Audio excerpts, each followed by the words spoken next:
আসসালামু আলাইকুম রহমতুল্লাহ। আমার বাবা বর্তমানে হাসপাতালে চিকিৎসাধীন, হাসপাতালে ভর্তি রয়েছেন। বাবার এই অসুস্থতার দিনে হাসপাতালের করিডোরে বসে যখন বাবা জীবনের শেষ প্রহর গুনছেন, তখন এই খবর শুনে দূর থেকে মনটা ভারী হয়ে আসে। ঠিক তখনই একটা প্রশ্ন আমার মাথায় বারবার ঘুরপাক খাচ্ছিল, যা হয়তো আপনার জীবনেও কখনো কখনো এসেছে। মানুষের জীবনে কেন বিপদ বারবার আসে? কেন একটা কষ্ট শেষ না হতেই আরেকটা কষ্ট এসে দরজায় কড়া নাড়ে? আল্লাহ কি আমাদের উপর অসন্তুষ্ট? আজকে আমরা কোনো আবেগের কথা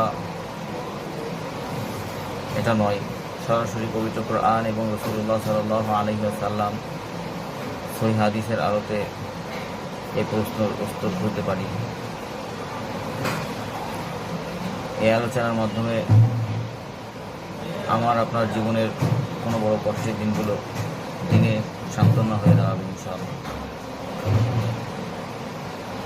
ঈমানের পরীক্ষা ও আল্লাহ তাআলার ভালোবাসা। প্রথম কারণটি হলো, বিপদ মূলত ঈমানের পরীক্ষা এবং আল্লাহর ভালোবাসার বহিঃপ্রকাশ। আমরা অনেকেই ভাবি বিপদে পড়া মানেই আল্লাহর গজব, কিন্তু ইসলাম আমাদের সম্পূর্ণ ভিন্ন কথা বলে।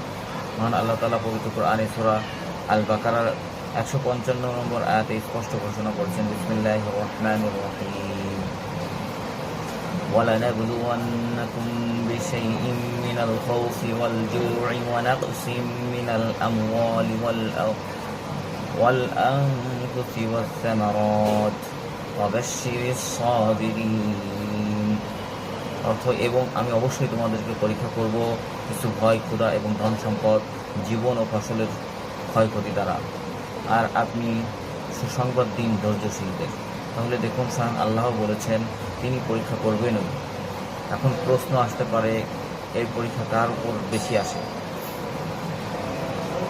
জামিয়া তিরমিজির একটি সহিহ হাদিসে সাদ ইবনে আবি ওয়াক্কাস রাদিয়াল্লাহু আনহু রাসূলুল্লাহ সাল্লাল্লাহু আলাইহি ওয়াসাল্লামকে জিজ্ঞাসা করেছিলেন, হে আল্লাহর রাসূল, দুনিয়াতে কার বিপদের পরীক্ষা সবচেয়ে কঠিন হয়? রাসূলুল্লাহ সাল্লাল্লাহু আলাইহি সাল্লাম বলেছিলেন, সবচেয়ে কঠিন পরীক্ষার সম্মুখীন হন নবীগণ, তারপর যারা তাদের কাছাকাছি ঈমানের দিক থেকে, এবং তারপর যারা তাদের কাছাকাছি।